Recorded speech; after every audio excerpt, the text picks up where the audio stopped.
Vendredi 13 juin 2025. Est-ce bien de poser des toisons au dessin? Olivier de Rhin. Romains 8, verset 14. Car tous ceux qui sont conduits, dirigés par l'Esprit de Dieu, sont fils de Dieu.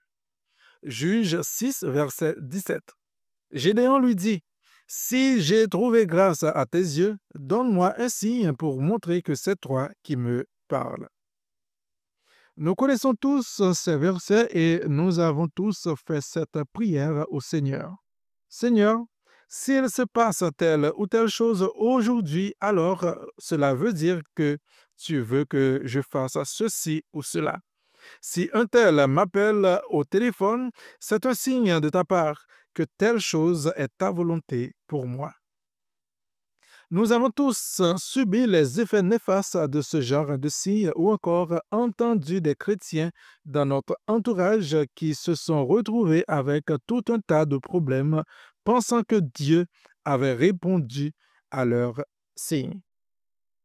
Des gens mariés à la mauvaise personne, des chrétiens qui ont quitté leur job n'importe comment et qui se sont retrouvés dans des sérieux problèmes financiers, ou encore avec plein d'autres problèmes, toujours en pensant que c'était le Seigneur. Des vies ont été gâchées, des destinées enterrées à cause de ce genre de pratique. Ceci devrait nous donner matière à réfléchir. Les signes sont-ils pour nous en tant que chrétiens nés de nouveau? En fait, non. Le verset de Romains est clair. Nous sommes dirigés par le Saint-Esprit et non par les signes. Beaucoup demandent alors pourquoi Dieu a-t-il répondu à Gédéon de cette manière-là. C'est simple, car il n'était pas né de nouveau et il n'avait pas de prophète près de lui pour consulter Dieu. Nous avons une promesse pour être dirigés aujourd'hui par le Saint-Esprit que Gédéon n'avait pas. Ne mettez pas de signe ou de toison devant Dieu, mais apprenez à être dirigés par le Saint-Esprit.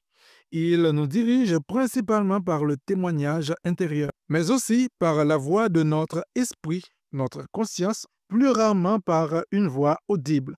Parfois, par des visions, il en existe trois types. Il est à noter que les prophètes nous sont souvent donnés par Dieu en tant que confirmation de ce que nous avons déjà reçu et non pour nous diriger dans une voie que nous ne connaissons pas. Confession et prière. Père, merci pour ta parole qui m'éclaire aujourd'hui. Apprends-moi à écouter ma nature spirituelle là où ton esprit habite en moi. Je comprends que tu ne me diriges pas par les signes, mais par ton merveilleux Saint-Esprit. C'est pourquoi je veux devenir sensible à la voix du Saint-Esprit.